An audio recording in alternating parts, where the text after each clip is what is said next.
saya ingin dituntut. Oke, dan Anda mengatakan ini karena Anda mengkhawatirkan hasil forensik untuk ijazah ini? Saya mengkhawatirkan nasib seluruh rakyat Indonesia, Bang Aiman, termasuk Anda. Hidup kita bergantung pada forensik. Oke. Saya bisa melakukan mengkloning data Anda. Ketika anakmu, suamimu nggak punya pekerjaan, kalian mengeluh. Tetapi kami melakukan pekerjaan kami sebagai publik, rakyat, kalian cibir. Ayo Pak, boleh mampir foto langsung, minta tanda tangan. Beli bukunya cuma 99.000, dapat tanda tangan.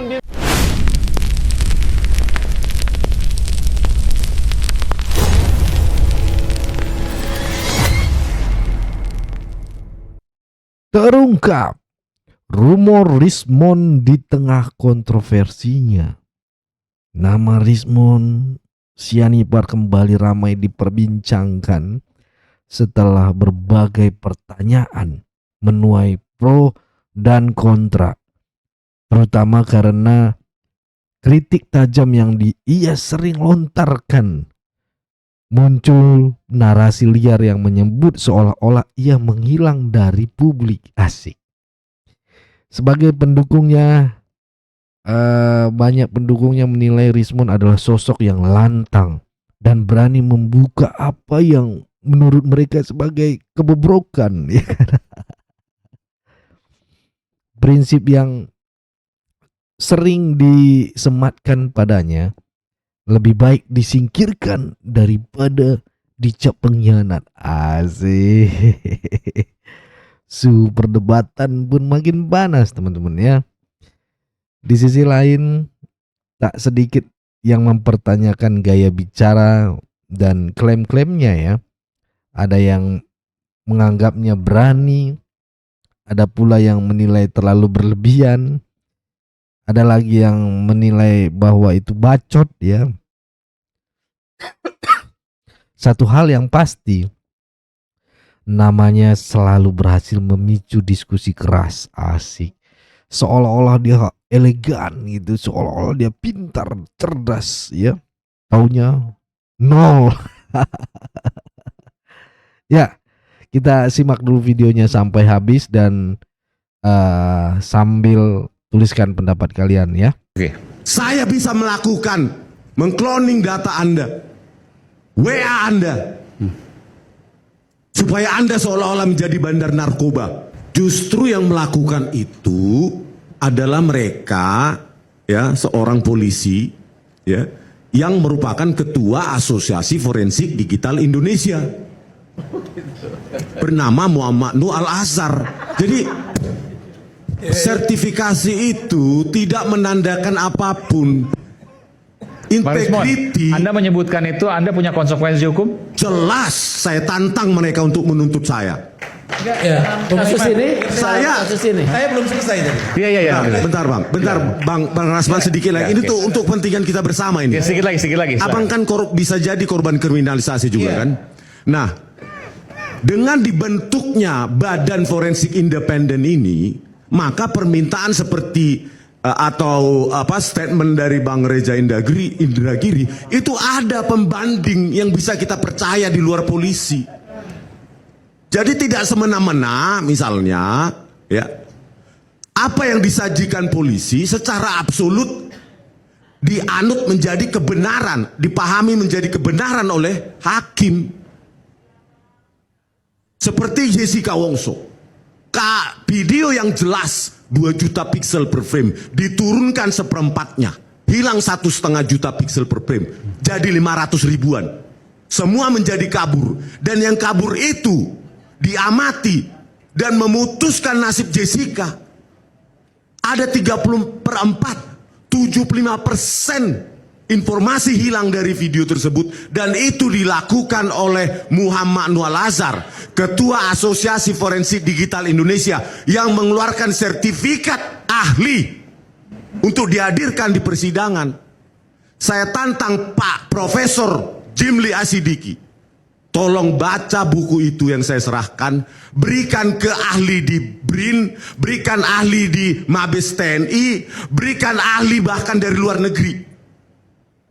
bahwa di metadata dari BAP mereka, polisi itu, Muhammad Noah Lazar dan tim, Ya. dan Christopher Harimanrianto, mereka memanipulasi.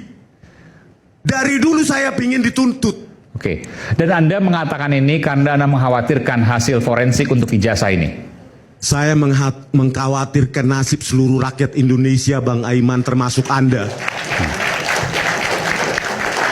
Hidup kita bergantung pada forensik. Oke. Saya bisa melakukan mengcloning data Anda, WA Anda, supaya Anda seolah-olah menjadi bandar narkoba. Setengah jam bisa saya lakukan. Dan itu bisa terjadi pada setiap orang. Ya, saya ingin jangan ada lagi korban-korban di seluruh rakyat Indonesia seperti Jessica Wongso. Oke. 20 tahun dipidana dengan data yang sudah dimanipulasi, dihadirkan di persidangan, dan data video manipulasi itulah dipakai oleh para hakim untuk meyakinkan hakim diputuskanlah 20 tahun penjara. Saya tidak ingin ada lagi anak manusia seperti itu di Indonesia. Oke, baik. Nama penulisnya autor Rismon H. Sianipar. Oke. Kita copy lagi ini. Rismon H. Sianipar. Oke, kita search. Wih, lagi-lagi cuma artikel 5 guys, cuma jurnal. Jadi, yang namanya Refli Harun cuma bisa memperlihatkan jurnal dari seorang Rismon Sianipar. Tapi Rismon H. Sianipar tidak pernah memiliki disertasi. Nih, ini disertasi guys, 0 ya. Disertasinya 0. Kenapa 0? Karena memang dia tidak pernah lulus di Yamaguchi. Dan kalaupun dia memang memiliki disertasi, pertanyaannya kenapa kemudian tidak muncul di sini? Ya harus ada dong, semua harus ada namanya di sini. Misalnya Pak Cece tadi, Ibu Arvita tadi, Pak Sutanto tadi, ya itu harus ada. Seluruh alumni Yamaguchi atau seluruh alumni dari Jepang namanya harus termaktub di sini. Bahwa dia pernah di Yamaguchi benar. Bahwa Rismon Sianipar pernah membuat artikel jurnal, iya. Tapi Rismon Sianipar tidak pernah lulus dari Yamaguchi Jepang. Karena ini fakta-fakta yang sudah saya tunjukkan kepada teman-teman sekalian. Oke? Dan yang disampaikan oleh Farhad Abbas, ternyata Rismon Sianipar itu kenapa dia tidak lulus juga? Salah satu problemnya adalah dia tidak mampu mengembalikan uang beasiswa. Dan dia tidak mampu mengembalikan itu, akhirnya dia membuat akta atau surat kematian bahwa Rismon sudah meninggal dunia. Innalillahi wa inna ilaihi rajiun.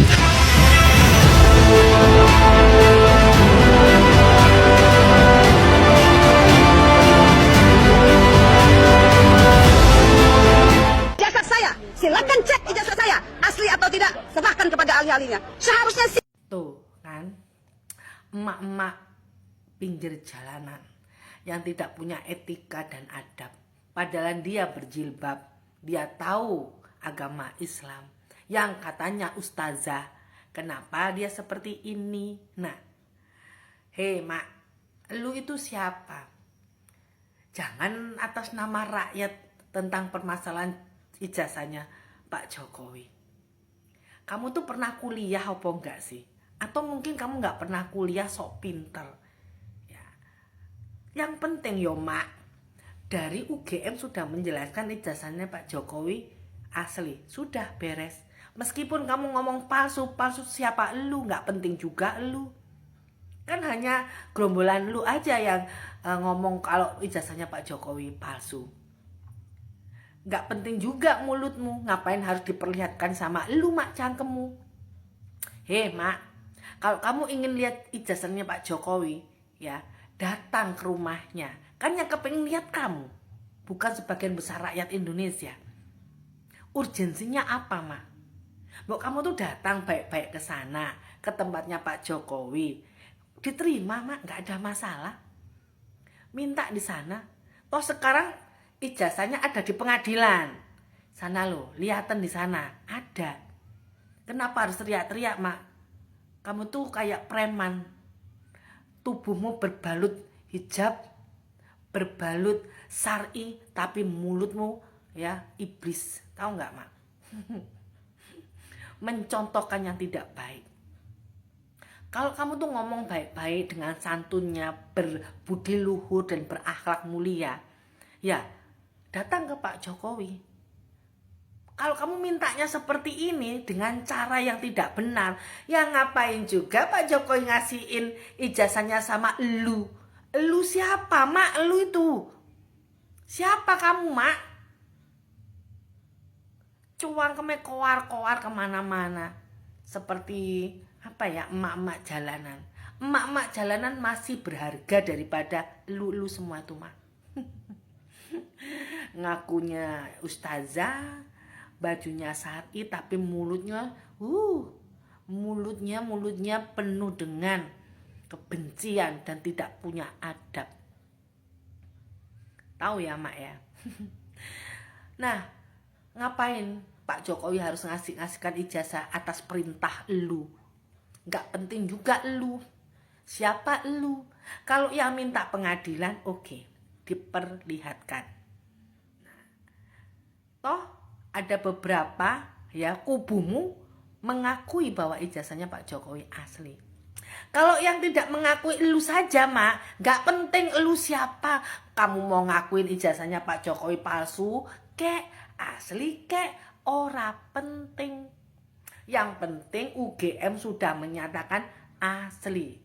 Terserah lu mau UGM dibayar kek opo kek tekek kek alas sembarang. Gak ada masalah. Kan yang ngomong kayak gitu gerombolanmu aja. Alumni-alumni UGM sudah mengakui. Profesor-profesor mengakui juga. Ya. Administrasi dokumennya juga ada. Kenapa lu yang kebakaran? Kan yang kamu cari kan bukan ijazah asli, tapi ijazah palsu. Kasian deh lu, Mak. Kamu tidak berakhlak dan tidak beretika. Cara minta seperti ini tuh caranya minta preman, ya, bukan cara minta orang yang berkelas. Jokowi menggunakan pesta ini, ya, dia ikuti semua rundown yang sudah terlanjur diproposalkan oleh orang-orang ini. Dia ikuti sampai pada halaman terakhir, dia buntuti terus, dan dia tidak akan kalah sampai di ujung.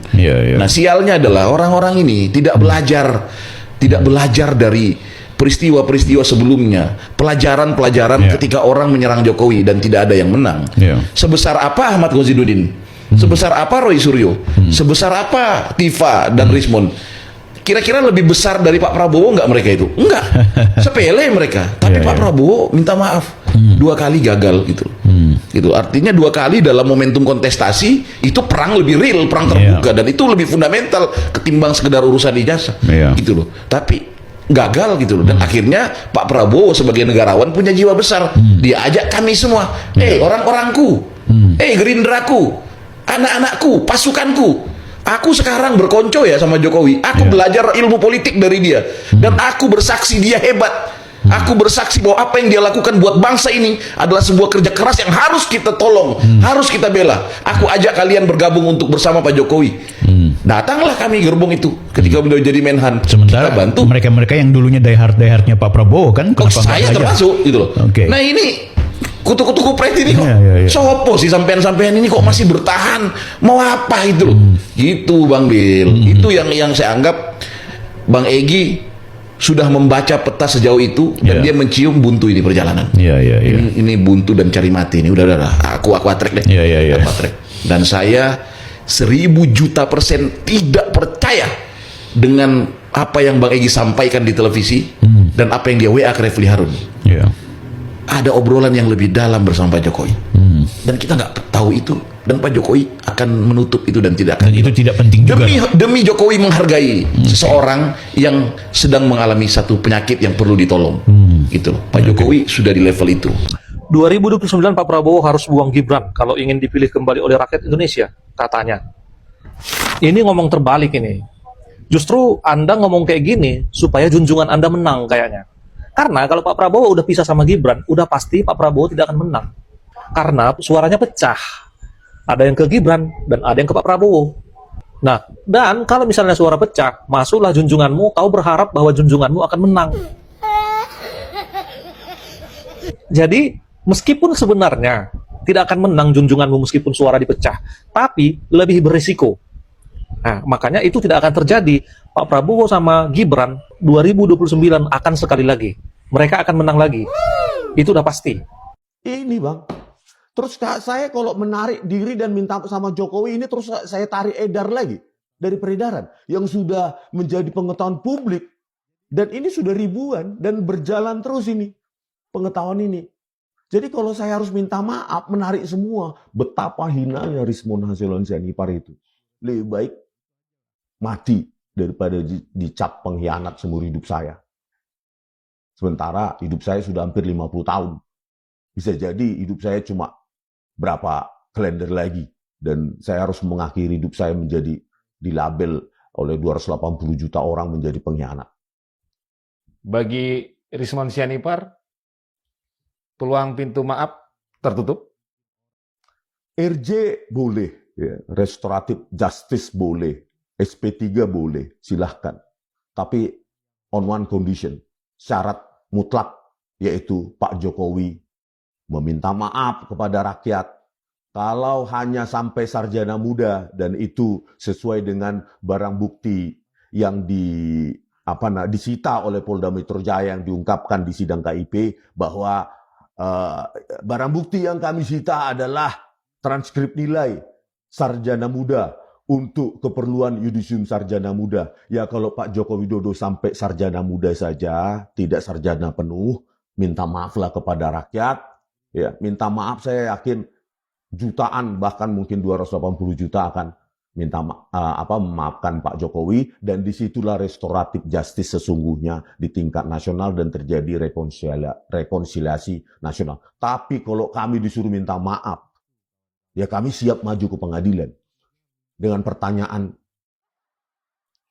satu pertanyaan, pastikan Pak Joko Widodo hadir di pengadilan secara langsung, bukan secara Zoom, bukan lewat perantara orang, bukan lewat tulisan yang bermaterai, tapi pastikan Pak Joko Widodo hadir di pengadilan karena saya yakin sidang itu akan ramai ditonton rakyat.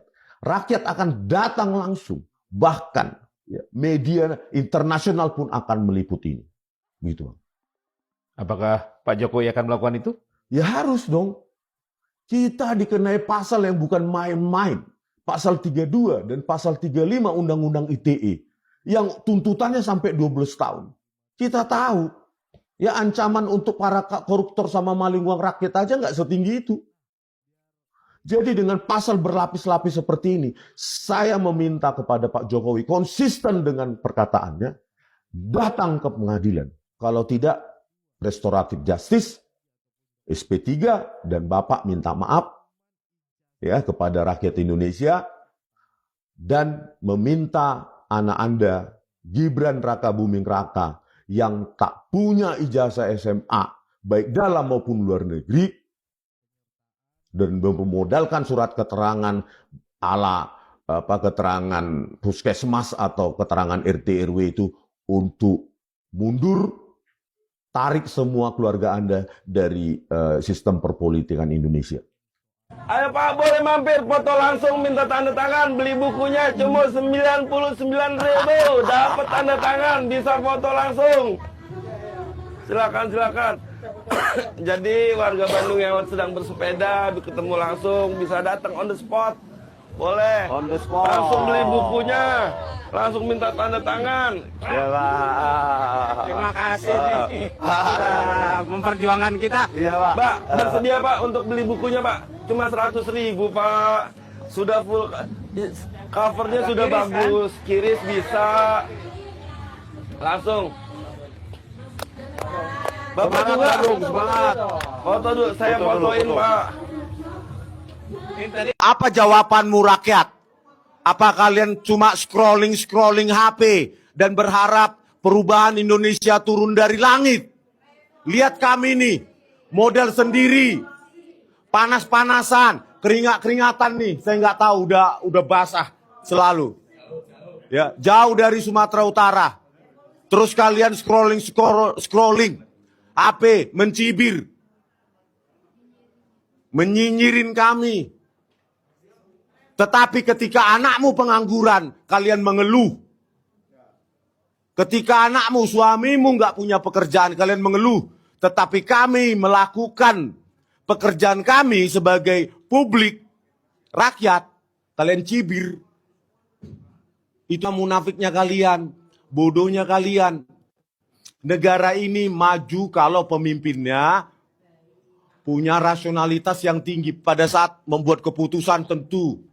Kontroversi ini menunjukkan betapa tajamnya polarisasi opini di ruang publik antara bermain keberanian, mengkritik, dan cara penyampaian kritik yang bisa dibilang fitnah gitu ya. Batasnya sering kali ya memberikan hoaks ya. Dan penilaian akhirnya tetap ada di tangan kalian teman-teman ya. Ini hoaks atau bagaimana? Atau sudah mulai panik ya si Rismon ini? Kayaknya sih menurut gua dia panik ya teman-teman. Sudah habis kata-katanya gitu ya.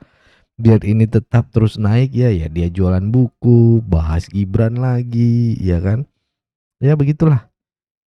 Mungkin itu dulu video kali ini. Jangan lupa untuk subscribe channel ini agar tidak ketinggalan pembahasan panas lainnya ya. Like dan share. Atau menurutmu diskusi seperti ini penting atau enggak sih?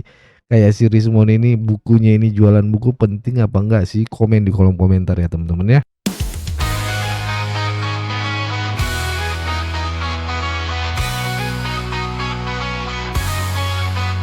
Dari suara rakyat kecil kami datang, bukan cuma duduk manis lalu diam. Sirait media tajam dan terbuka, bawa kabar jujur tanpa drama.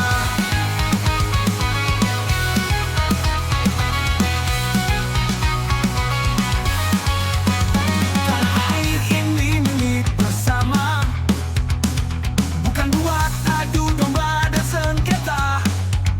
Kami lawan fitnah, hoaks, busuk, tak bermoral. Sikat bohir yang cuma mau bikin viral. Suara Jokowi, semangat Prabowo Gibran, dukungan kami untuk Prabowo jalan. Bangun negeri tanpa tipu daya, bersatu kuat itulah senjata. Sirait media, ayo bersuara, biar terasa tak menyala. Jangan mau dipecah belah, kita lawan hoaks, kita belah bangsa. Susahkan sekarang, ayo bersama, suarakan kebenaran yang nyata. Sirait media bukan sekadar berita, tapi suara nurani Indonesia. NKRI yang mati, Kohir pemecah bangsa, minggir sana. Kami bukan boneka, kami warga merdeka. Setiap video kami ajak dan cita, untuk Indonesia damai selamanya. Sirait media